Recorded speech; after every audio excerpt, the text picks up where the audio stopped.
coba tidak apa-apa. Terus itu kan sokar kalau keluar naik 10%. Berarti 10% yang sudah keluar dari Malaysia. Beri gawai 10%. Boleh itu. So, aduh, pas naman ta. Ang shubo ijin ketika ya pasal ka. Bagi ruki ba, mudan mo. Pen kapag inflation rate mental ka, kiyo pala consumer food index ratio kiyo pala price index ratio ka, kiyo pala. Ini na sapit igini inflation rate gini balay ka niya ngi kalong ni. Balay ka daw yun. Jika dia nak kata kedau, bagi nak ada bagi shim ya kata keabusan persen kumbang dia kuat lembur para member macam. Teman-teman membaca bahwa kesokar kontrek dan kentiu sih 80%. Para penhak nak kata mengklaim berpediang ni pindaw abad ya kata. Ya kata ingin saya perkat adukan dia. Ingin hapannya syong, ingin hapannya decide ada kesokar kalau air ingin ke offer. Bukan kentiu dia kata keabusan persen.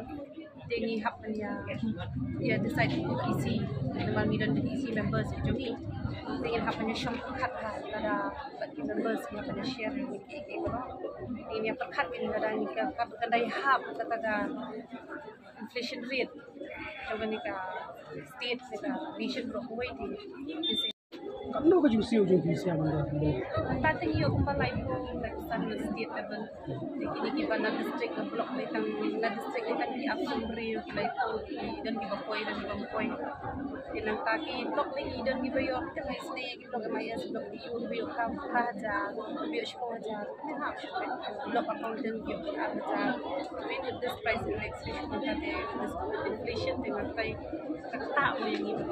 Tapi kok apa kadang kedua pula sokar kalau berhenti baru ini betul. Iko ako dan dengan partiality kanya renti lem gibi degi ko di flagship program independent NHM EMS RSDS ibu IBSN ini kan ay biar rupiah tip itu iyo akan biar benengi kami idawalan kan apa maka planning department kelapan lagi apa ini kemudian gimana apa bro kembali pada insyaallah keding Kamu tu kena uji kan show ni.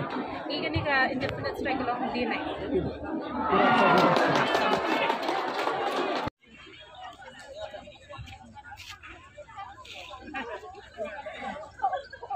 Siapa dia?